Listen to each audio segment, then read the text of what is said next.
सुखदाई महामाई। सरस्वती चौक माँ बैठे है दुर्गा दाई, जो हट है सब झन ला मया भरी अखियाई। जय हो महामाई, जय हो नव दुर्गा दाई, तोर कृपा ले जग चमके भर दे झोली माँ सुखदाई।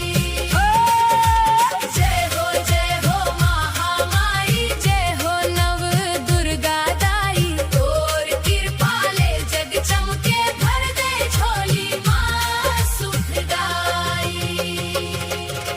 सरस्वती चौक माँ जोत जले दिन राती, भक्तन के भीड़ लगे गूंजे माता के बाती। नारियल फूल चढ़ाते सब मिलके, गावे जस गुणगान तोर भक्ति माँ खिलके। दुर्गा दाई के चरण में मिलते सबला सम्मान और माया के निशानी। सरस्वती चौक माँ जोत जले दिन राती, भक्तन के भीड़ लगे गूंजे माता के बाती। जय हो महामाई, जय हो नव दुर्गा दाई, तोर कृपा ले जग चमके भर दे झोली माँ सुखदाई।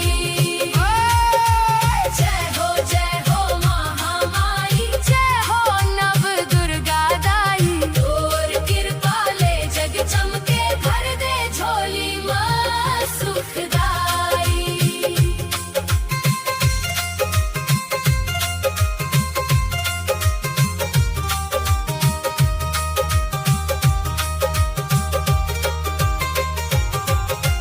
माथ नवा के अर्जी घर थे सब झन, पूरा कर थस आस खुश हो जाते मन।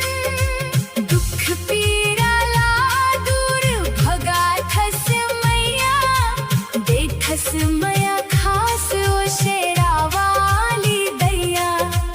ढोल मंजीरा बाजत है जोर से, गूंजत है जयकार चारों ओर से। दुर्गा दाई के महिमा गावत सब, नाचे सारा द्वार भक्ति के शोर से। जय हो महामाई, जय हो नव दुर्गा दाई, तोर कृपा ले जग चमके भर दे झोली माँ सुखदाई। जय हो महामाई, जय हो नव दुर्गा दाई, तोर कृपा ले जग चमके भर दे झोली माँ सुखदाई। सरस्वती चौक माँ बैठे है दुर्गा दाई, जो हट है सब झन ला मया भरी अखियाई।